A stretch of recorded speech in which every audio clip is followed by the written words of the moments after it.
Hello, everybody. On this Monday, welcome to Fox 10 Talks. I'm Ellen McNamara, and of course, you guys know who he is. Yeah, Trenton Hooker. Nice to see you guys. Yeah, and I'm glad you're here, too. Yeah, this is awesome. I'm glad that we're finally back and refreshed from fall break. Yeah, right, a little I know. bit. Yeah, so fall break in the Valley, that's been kind of a big thing the last couple weeks. So we were both off last week. Exactly. Right? Yeah, my wife's a teacher, so she was like, honey, we're taking off this week. I was like, yes, this sounds great. But I mean, it was like perfect, right? Where the weather was finally starting to cool down. The rain had gone away. So although like Monday last week, 1 week ago on Monday was insane. Yeah. With everything else that was going on, like the wind and whatnot. So it was crazy. So what'd you guys do on fall break? Well, we were going to go out of the Valley, kind of go to the high country, but we decided things are kind of stacking up. Let's just try to get stuff done here. But went to different places in the Valley. We went to the haunted train ride at McCormick Stillman Park. That's really awesome. Yep. You're telling me a little bit about with growing up there and how neat it was. And, so it's like their 50th year this year. Cool. And I remember going to it as a little kid. And so it's super cool to take our son there now. Right. And you had a great experience, right? Yeah, it was so neat. And just seeing a city park where they're able to transform it like that and make it, open to everybody. It was really fun. But did that, went to fall league games as baseball's underway still. Gosh. Saw some baseball. So it was fun to take our 3.5-year-old daughter. She's 3.5. Yeah, oh my gosh. Yeah, so right at that age. But what'd you do? That's good. So we also did McCormick Ranch, the railroad park. But it was right after we got back in town. So we were kind of frazzled a little bit from traveling. But so we went to Universal out in California and it was great. We had a great experience. We've done Disneyland before, but this was the first time we took him, who is 7, Knox, to Universal. Cool. Have you been there? I have, but it's going back on long time. 20, 25 years. Yeah. Okay. So, and I think we do have some photos maybe of our trip too, to kind of show you guys. But so let me know too in the comment section if you have gone to Universal, and especially like time frame when you went to Universal, because something that I remember, so this is cool. Knox was this is the big thing now, the Mario World. So cool. And this is like brand new, right? It's pretty much new. I mean, I think it came out in like 2023, but it is like at the bottom of a hill. So you take 4 escalators down to that Mario World, and it is so popular. People are dressing up in like Mario costumes and whatnot, and there's a really cool ride there. So yeah, we had a great time. But I bring this up because if you have been to Universal, the big thing, especially like decades ago, was to ride the tram, the studio tram. Yes, that was my favorite part, by the way, of the Universal experience. Totally fun. You get to see the shark from Jaws. Yes. Everything else, you get to see the street from Back to the Future. Yes. It's amazing. It's so cool. However, the tram is very different today than it was when we went as children, and we didn't know that. So we thought Jaws was, the terrifying moment. You got to warn your kid about, the Jaws is going to come out. It's like a plastic shark, so don't be too worried. You'll see some fire. Oh, no. That was like the easiest part of the tram. Yeah. Really? So they put your tram inside of a studio. It's basically a big building, and they close the garage door. So you're like locked in this thing. You got 3D glasses. King Kong and a dinosaur are fighting and killing each other. What? So like kids were freaking out, like absolutely freaking out, including my son, and so, oh my God, my husband and I are like, dude, we didn't sign up for this. We didn't remember this. Like, what has happened to the tram? And then there's another part where you go into like a subway. There's an earthquake. Water's coming. And that was not as bad. But it was it's kind of like a hostage situation. Yes. It was the Skull Island thing, No kidding. And so I just want to warn y'all that like Universal is amazing. I mean, had an amazing time, but I would say it's changed a little bit. The tram that we went on as children is not the tram that exists today. Well, I remember, I forgot how many years ago it was, but maybe it was not the previous wildfires that happened this year, but it was from like, I think 5 years ago, 6 years ago. I think there was the one with the power line that really did a lot of damage, but a lot of that lot got torched and ruined. And I know that it really affected just how they did that ride. And then they went in and made a lot of changes with it too. They definitely made some upgrades. Sounds like it. Yeah, that's a little more terrifying. Yeah, it's still terrifying. We got off and my son was like, we are never doing that again, ever. That's great. Yeah, but 7 years old, I think that's like the perfect age. I'm sure Knox really thoroughly enjoyed that. It was, it was fun. We had a good time. So, but yeah, just a warning about the tram, guys. Okay, so if you were on fall break, we hope that you also had a nice fall break as well. And we do have a jam-packed show today.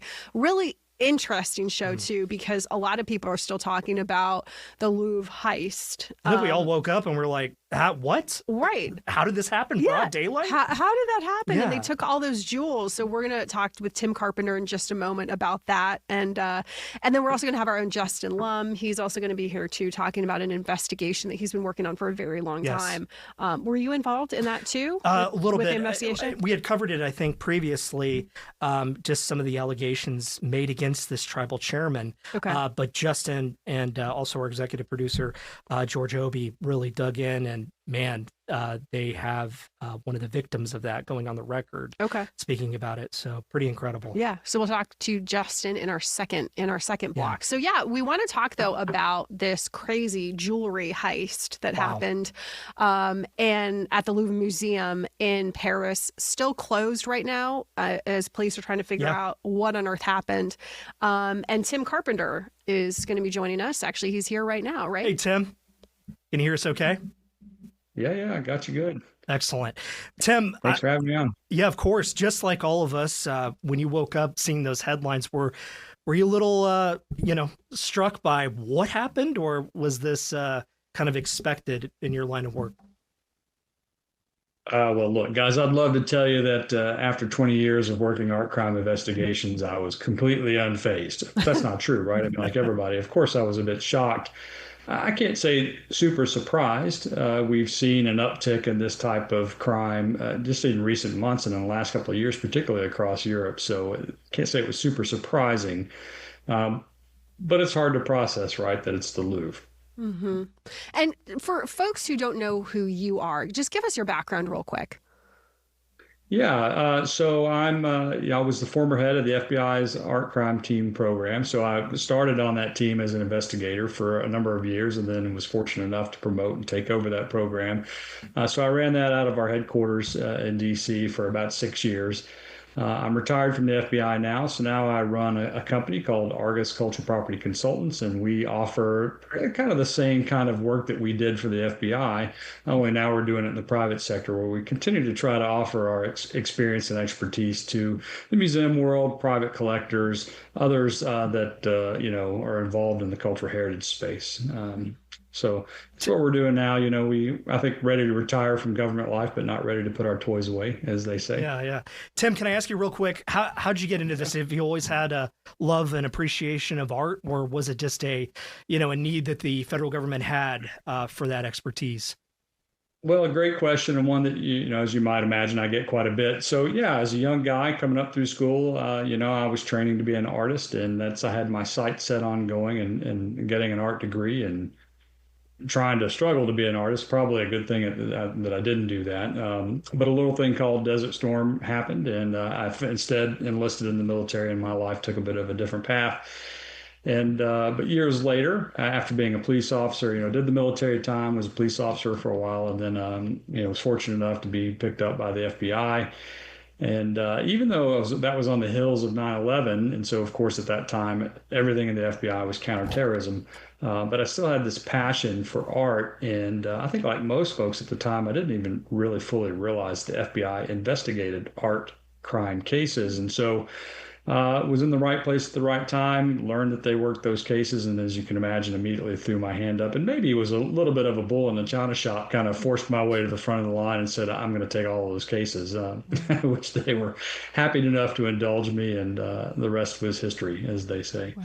Tim, you talk about art, and I feel like, if it is like the Mona Lisa or something that is very recognizable, that it would be very difficult to, maybe you could steal it. Okay, let's say you can, and you're able to pull that off, but to like sell it on a market like that would be very difficult. But when you're talking about this one that just happened with these jewels, we were reading that whoever, has them, they're going to divide them up. It's not going to be like, the crown, the tiara. Right. They're going to, divide these jewels up and try to sell them that way. Is that kind of what you think might happen? Well, you're spot on the first half of that part, right? If we're talking about traditional art heist cases, particularly in the museum world, where they're stealing two-dimensional works or even three-dimensional sculptures. So we're talking about paintings, prints, works on paper, perhaps sculptures. Historically, we've seen those cases, and that is pretty difficult, right? The challenge in that crime is not the theft. That part's fairly straightforward. The challenge has always been, how do you monetize that commodity? How do you move that artwork into the commercial space? Because everyone knows it's stolen. Yeah. So to your point, if like the Mona Lisa was stolen, was eventually, Perugia tried to ransom it back to the Louvre because he learned the hard way. He couldn't sell it on the commercial market. And so it was effectively worthless. But what we've seen, the disturbing trend in recent years, right, is criminal organizations have been slow to realize this, but they are realizing it's increasingly difficult to move these things into space. So they have since turned to targeting precious metals, right, gemstones and precious metals that exist in a museum's collection, because those things are easy to move into the commercial market space simply by melting them down and realizing the intrinsic value of the material itself. Wow. Right. So that's the risk here with this case. Certainly, it's the worst case scenario, right, as we contemplate what might happen to this collection. But I do want to pause, though, and just point out there are a couple of other scenarios that, as criminal investigators, that we're going to be keen on watching. Now, this is not my investigation. I trust that the local authorities in Paris are going to conduct a robust and very thorough investigation, and that evidence will take them where it will. But let's consider also that there are a couple of other scenarios that might play out here, right? So these thieves were kind of sloppy, right? They were pretty good. Clearly, they had done their homework. They were very fast, but they made some mistakes. They left behind evidence, right, which presents the opportunity to develop forensic evidence and a number of other things that the local authorities are going to be looking at. And so I think the likelihood is high that they're apprehended. And so they're probably concerned about that right now. And because they're concerned about being apprehended, they may be preserving this collection for use as a leverage tool in any prosecutorial decisions that might occur, right, once they are apprehended. So we do see that from time to time. That's certainly a possibility. The best case scenario is, of course, Tim, that the police do a really fantastic job. We're going to stop you there just one second. When you talk about the best...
Welcome back, guys, on this Monday and Fox 10 Talks. We've been talking with Tim Carpenter and former FBI super agent, I would call him. Yes. And dealing... An art aficionado. Yes, absolutely. And so we wanted to bring Tim back in because there was a lot to talk about with the jewelry heist in Paris. And Tim, before we let you go, you were kind of talking about the best case scenario. You talked about the worst case scenario, but now kind of go over the best case scenario when it comes to this particular crime.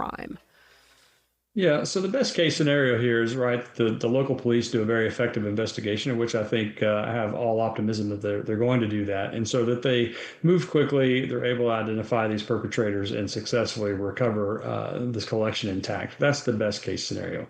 That kind of middle ground scenario is what I just suggested, that they might hold these pieces for ransom, or they might hold these pieces for some kind of prosecutorial leverage. The worst case scenario here is, I think, what everybody's been talking about and that they're concerned about, is that they melt these pieces down and they break apart the gemstones and they piecemeal those out to sell them on the commercial market, which, of course, would be a tragedy. Tim, you talked about the brazenness of this robbery, and we have a map going right now just to show folks of kind of where this happened, and the lift truck that they had, where they had a ladder literally right to the gallery up there so they could go. And the whole thing, I think, was between 4 and 7 minutes. But can you talk real quick, just everybody's watching this, other museums are watching it.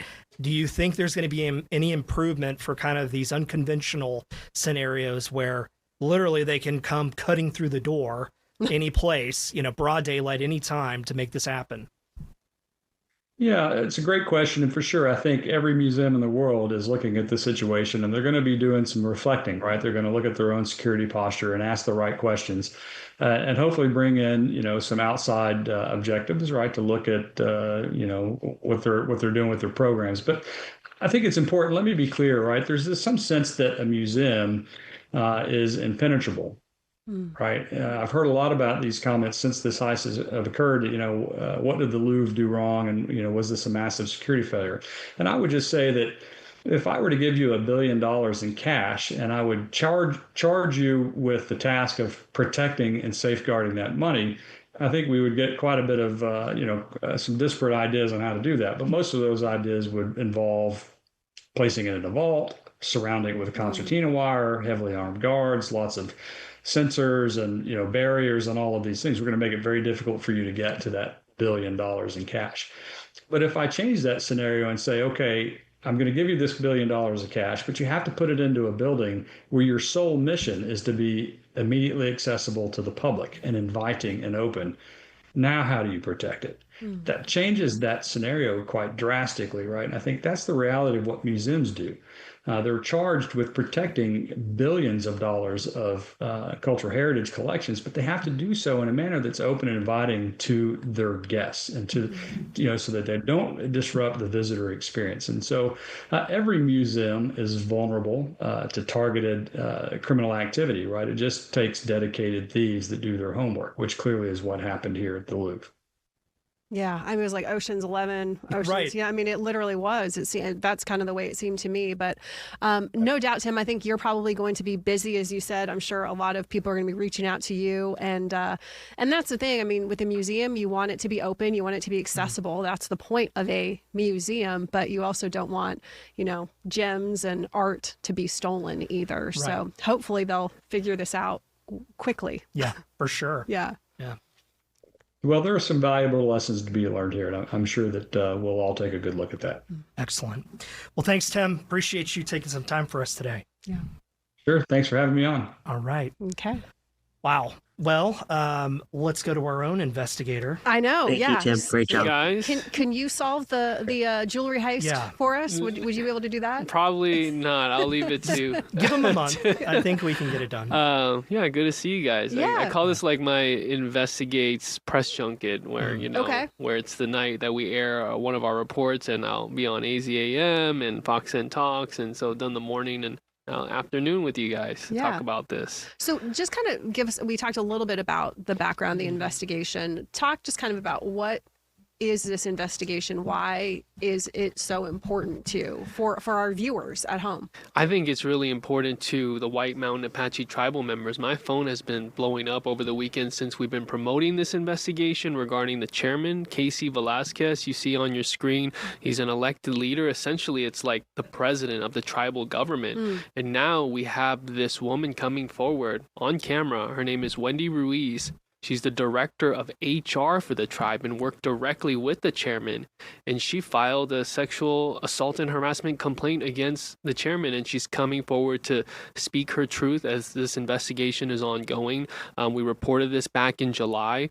Since then, Casey Velasquez was put on paid administrative leave. And so we don't know where this stands exactly, but I think it's very important that she's coming forward to tell her side of the story. Yeah. And Justin, if you could just talk a little bit about the White Mountain Apache tribe, just the difficulty sometimes it is to cover these areas where we need an invitation to go out there, considering if it was here in the Valley, it would be a little more of, hey, this happens, it pops up, you can go there, but it can be hard at times to get a handle on it. Obvious challenges, right now we could go across the street and film the Phoenix Police headquarters and talk to a PIO or whatnot. Here, you can't just walk onto tribal land and start filming and start talking to people unless, you maybe get invited into someone's home. It's also pretty far away. But I think what we were trying to figure out back in July is we knew there were serious allegations, had an inkling that this was probably in this realm of what we're talking about now, but now we're able to finally get Wendy's side of the story, and the nature, the graphic details that she describes being in the office with the chairman and what he allegedly did to her, I think would be very traumatizing for any person. So she's going to talk about that tonight.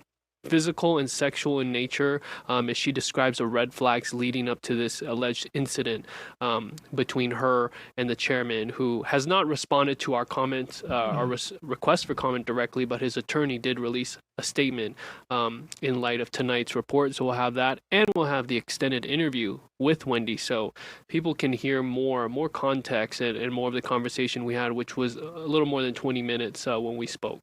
And so you said that a number of people have been calling you, and are they alleging, wrongdoing as well, or that maybe this happened to them too? It's not just her who is accusing him? Judging from what I've been getting on social media, emails, messages, there seems to be this sort of, finally the story is coming out. There aren't people outright saying, well, this happened to me and I'm accusing the chairman. And obviously we would reach out to his party, to his attorney for comment on any other cases. Right now, the focus is on this alleged victim, but a lot of people from the tribe are very interested to see what this report entails tonight and what she has to say.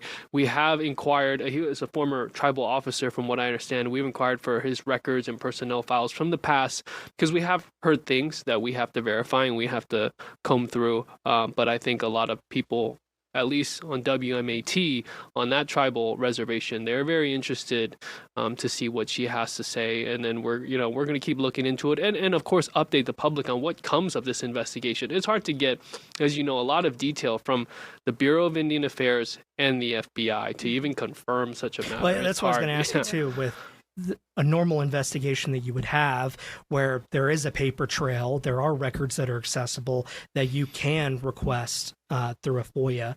But in this situation, it's a little different. We're even trying to unthread, okay, who is investigating this? Where is it? And your access to that. Can you talk a little bit about the difficulty? It's challenging to get records from the Bureau of Indian Affairs. I think the green light for us here was the BIA at least confirming that there was an ongoing investigation into the chairman. The FBI usually says we can't confirm or deny an investigation. And then having multiple sources, really, it's what started it off, tipped us off to him being investigated. And then therefore later on, as we found out who this alleged victim could be, I was in talks with this woman and trying to get her trust and say, you have the power to tell your story. If what you say is true, we have the platform here to get your side of the story. And she did. And that's why we want to make sure that her whole interview is available as well, so that people can not just get the handful of sound bites that usually get in a traditional report. And it's good for us to talk about it here so you can see the behind the scenes of how something like this even makes the air and gets online and gets published. So yeah, a lot of work and patience goes into it.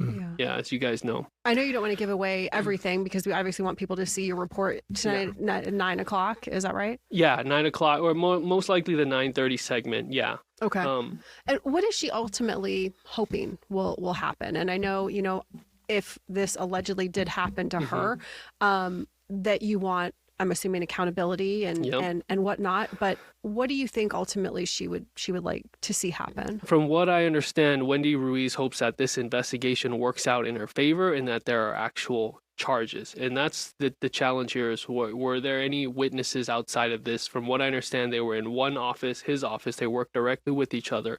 And she says that Mr. Velasquez came up to her and put his arm around her neck and basically physically forcefully touched her from standing behind her. You guys can imagine what that was like, if this indeed happened. And she went on the record with her, entire identity on camera.